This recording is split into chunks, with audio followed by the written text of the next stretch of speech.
I'm really happy you all came. Thanks for coming to hear what we had to say. I'm going to speak a little bit about this new model of consumer understanding which my company has created, which we have affectionately titled Passion Points, and how they can be so useful for those of you who are interested in a more emotionally evocative way of connecting and engaging with consumers to the heart as opposed to the head. I begin this talk with the following basic premise, which you can feel free to disagree with. But our premise is that the greatest family marketing miracles invariably come from a human insight, not a category insight. When you think about the commercials that give you goosebumps, the events that you don't forget, the new products that move markets, our belief is that very few of those came from someone getting real smart about something in your category. They tend to have come from drilling much deeper down into us as people, as opposed to us as consumers, and leveraging and bringing that to life in a very provocative fashion. So it's based on this premise that got my company going on the study of these things called passion points about 10 years ago. We began by doing a lot of qualitative research. We really began by listening to families for 30 years. That's what I've spent the last 30 years of my life doing.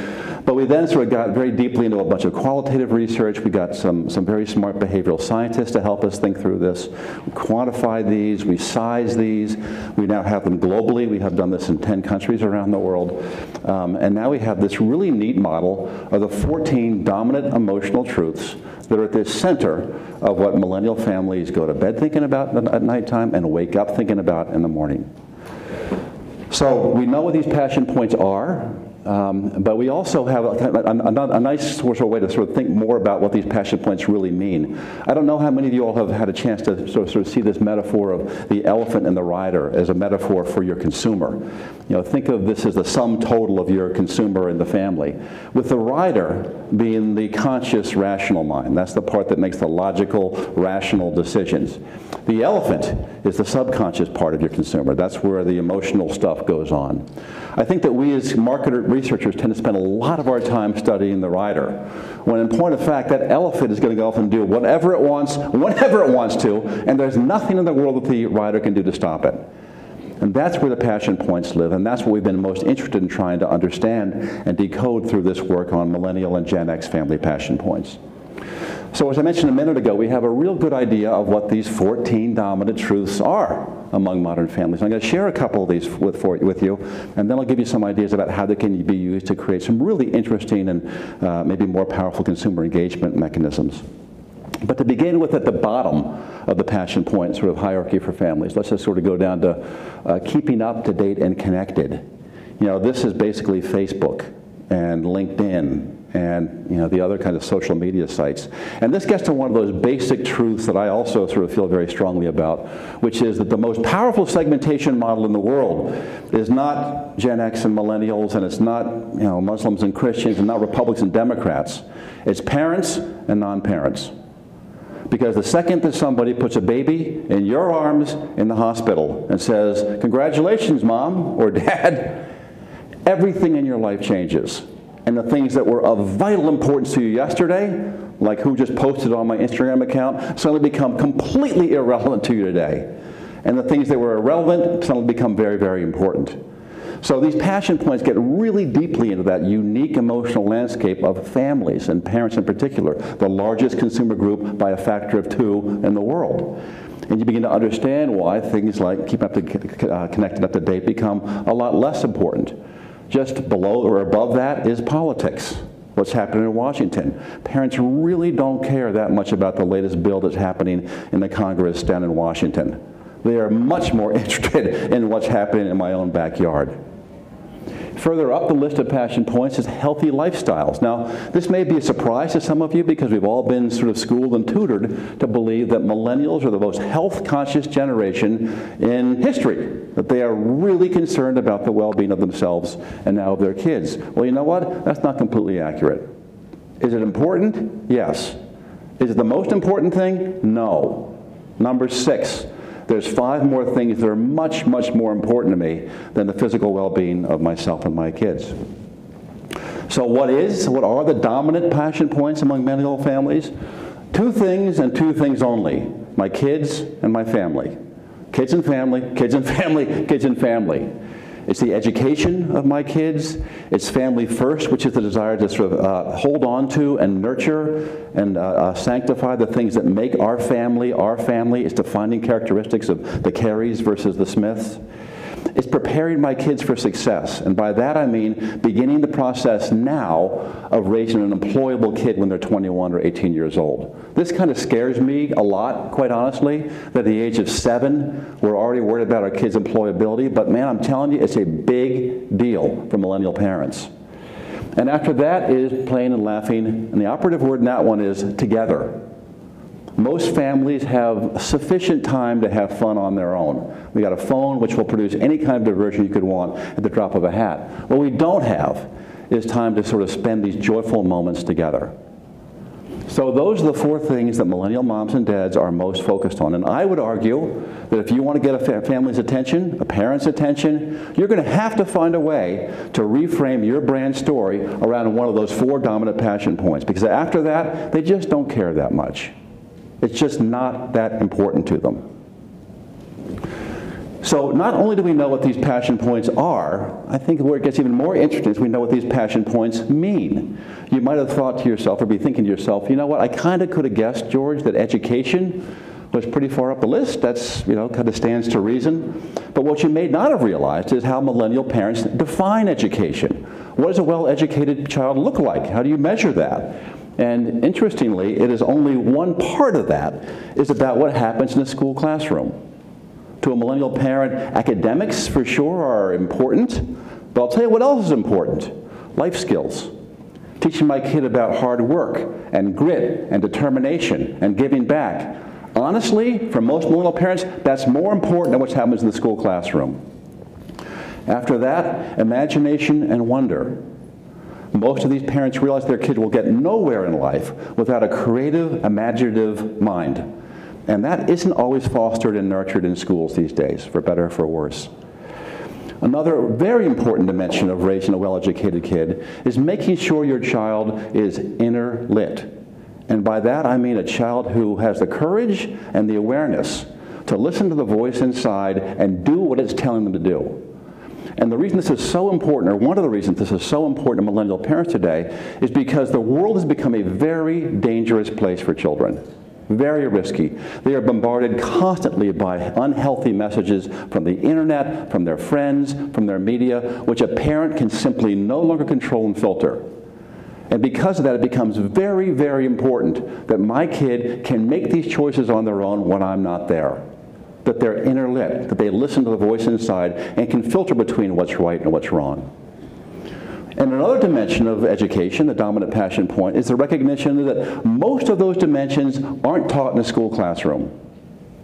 Most of those elements of education are taught at home. And because of that, the home becomes the most important life classroom. And because of that, this passion point becomes accessible to many, many brands that don't, quote, teach kids anything, but they foster an environment in which teaching can take place. You may be thinking, if you work on a home cleaning brand like Tide, for example, or something else, well, what does this have to do with me? It has a lot to do with you. Because if you are a brand which helps foster a healthy, organized house, then you can tap into this dominant family passion point. The connections can be really interesting and really unexpected. So I think most interesting of all is not just what these passion points are, but the fact that we are now also able to create quantitative models which connect your occasion to these passion points. And by doing that, tells you, I think, what's really going on at an emotional level. I mean, take breakfast, for example. So what is really happening when a mother or a father prepares breakfast for their kids? Well, if you do a traditional category-based segmentation, you'll get a kind of a predictable answer. Well, what's going on? The rational piece of this equation is that I want a healthy start for my kid. I want them to have lots of energy to get them through the day, and I want it to be somewhat convenient because it's kind of rushed around here in the morning. And I want good value. I don't want to spend too much money on my kid's breakfast. Okay? You know what? My 2 cents on that, that's not what's really going on. That's midway up your benefit pyramid. What's really going on at the breakfast occasion is trying to foster and get your kid out the door with a sense of optimism and resilience. Because it's going to be a tough day. Most kids' days are. There's a lot of pressure to succeed and perform, and if my kid's not psyched when they walk out the door, I got a problem. Another element of what's really going on is life skills. I want my kid to know better than to eat junky food for breakfast. I would love to teach them so they can make their own good choices. Fostering independence is what's really going on. And oh, by the way, it sure would be nice if somebody in this family thanked me for getting up at 6 o'clock and for making this breakfast. I wouldn't mind having a little bit of gratitude. At an emotional level, for the elephant rather than the rider, that is what's going on at the breakfast occasion. And if you can begin to elevate these things into your positioning and your innovation pipeline and your branding strategy, you will get mom's attention in ways that you won't by talking about, now I have 10% more calcium in my yogurt. I think the coolest thing, which I like best about these passion points, is we're also, beyond occasion, able to show you what kind of links exist between a brand and these passion points. Any brand, a car, a toy, a yogurt brand, a presidential candidate. We can do it for anything. And what you find is that the true role that these brands play in families' lives typically has nothing to do with your category. For example, one of our biggest and one of my favorite clients is Lego. The Lego brand lights up 5 of families' top 6 passion points, only one of which has to do with play. The other 4 have nothing to do with toys. And I'll tell you more what those are in a second, but that has a lot to do with why this brand is flourishing, despite being 200% more expensive than comparable building toys. It's not a toy. The role it plays is much, much more important than that of giving my kid a fun recreational diversion at a certain point during the day. And this becomes important, we think, because in our view, there is a passion point at the heart of every single youth and family marketing miracle. In the case of Subaru, that brilliant commercial, which I'm sure you're all familiar with, where the father is talking to his daughter before she drives out the driveway. And for the first part of the commercial, the kid's 3 years old, and you don't really understand this, and then you realize at the end, no, she's not 3, she's 16. And she just grew up. But this father cannot believe that his little girl is suddenly 16 and about to drive in the driveway in the family car. And if he has one wish, is to enrobe this little girl, this now 16-year-old girl, in his protective paternal embrace. Not a word about warranties, not a word about gas mileage, not a word about the lease plan, because you know what, those things are boring. This matters. There's the Nike commercials, of course, who have done this brilliantly for years. They don't talk about the new scientifically advanced soles they've just created. They encourage kids to find their own greatness. That's a passion point. Or the brilliant work that Whirlpool has done, transforming washing machines from a symbol of getting my clothes clean to a symbol of the everyday care, which defines how parents love their children or how families stay together. It doesn't happen on the big events and the big reunions. It happens day in and day out through countless loads of things like doing wash.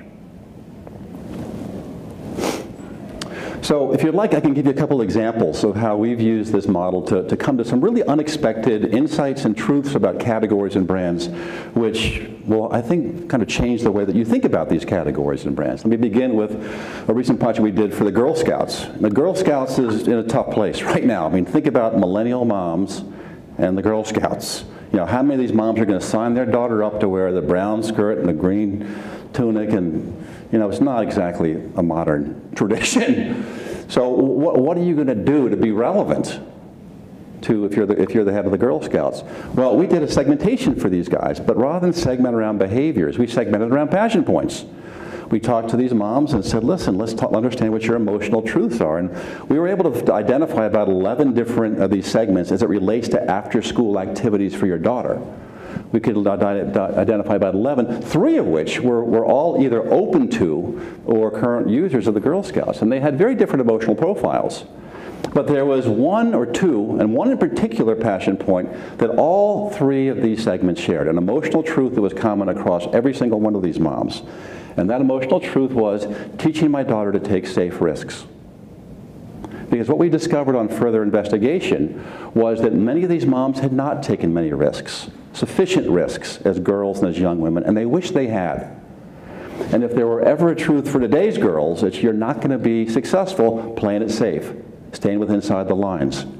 And so for the Girl Scouts to light up this passion point gives them a whole new way of thinking about every single element of the Girl Scout offering. From signing up for the Girl Scouts, that's a risk. If you're 7 years old, that's scary. That's a risk. To your activities like overnight camping, at risk taking out of doors, to fundraising, the risk of entrepreneurship. Suddenly this becomes very relevant, and I don't get that anywhere else. My kid doesn't learn to take risks playing the cello. You know, we're going to computer camp. But the Girl Scouts does teach this. Another example, I'll be very brief on this one, is the work we're doing right now for S.C. Johnson, or just recently done. Again, you tend to think that you know the drivers, or they did, of home cleaning. They were all about sort of getting the dirt gone and getting rid of the germs and making things shine. Baloney. That is not what's going on when a mother or a father straps on the gloves to clean the kitchen or the bathroom. This is what's going on. This is about protection and about the psychic comfort of order and control, and about the gift of time for getting these things done, and about preserving the sanctuary of the home in an incredibly scary outside world. And finally, here's a piece of work we did. Oops, I'm not sure why that's not building properly. For Lego. I mentioned earlier that it lights up 4 of these top 5 passion points. Here's what they are. Education in the broad sense, family first, preparing kids for success, as well as joy. And a really interesting element of family first that jumped out from this was this idea of the passion of passing on traditions. Bound by blood, Nan's knitwear, and our own imagination. A team that shares our resources and pools our talent, where we each bring something different to the table. We don't see eye to eye on everything, like bedtimes and Brussels sprouts. But when we're in the game, we're in the zone, because the things we build together live forever. We conceive the inconceivable, bridge the unbridgeable. And when we've built as far as we can fathom, I see a guy who will always do that extra brick. With me, let's build. It's not much of an exaggeration to say that pretty much every dad raising a kid today grew up playing with Legos, whether they grew up in Nairobi or Beijing or London or the US. It is a universally loved toy from boyhood. And the idea of passing on that boyhood love to my son or my daughter is one of their passion points. That's part of the emotional DNA of this brand. And so again, not a word about the new Star Wars collection, not a word about 2 for 1 down at Walmart. Lego builds family is the promise here. So I'll conclude just very briefly with a couple of questions for you to chew on. The first one is, are you building your marketing plan or category around category insights or human insights? Obviously, category insights are very important. I'm not suggesting for 1 second you don't study those very carefully, but you know what? Honestly, to a consumer, most of them are boring.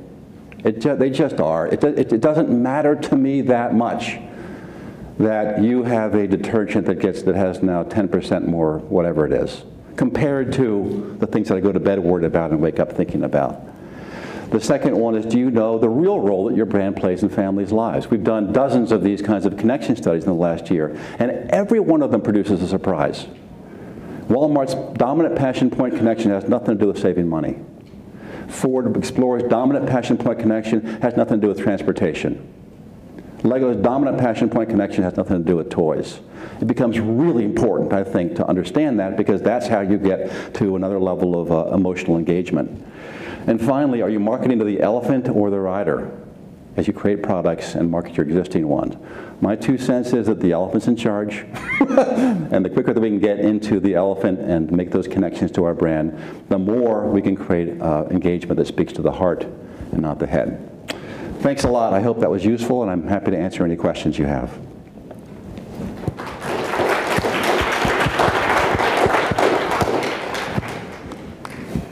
So any questions from the audience? Yes, over here.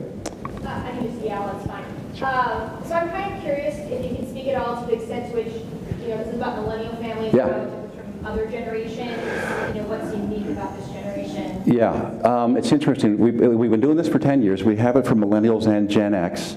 And interestingly, there's not huge differences generationally. The differences that we tend to see are ethnic, not so much generational. The level at which they manifest can be a little bit, but the order of the passion points, their total rank order for millennials and Gen X are the same. And I think that gets down to the basic truth for me is that this parenting thing is universal. It's also global. Most of our work is, at least half of our work is done outside of the US.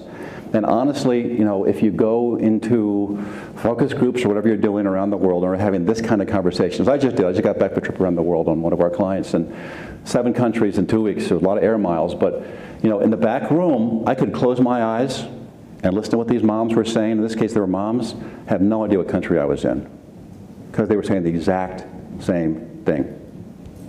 So there's a universality to these things which is really powerful and helps you build a plan which can be either global or multicultural and multi-generational in its nature. Great, I think that's a great point, George. Actually, just more and more as we see kind of segmentation models moving from needs, values, demographics towards these interests and passion points, I think this is bang on exactly with what you said, away from the head and into the heart. Okay, thank you, George.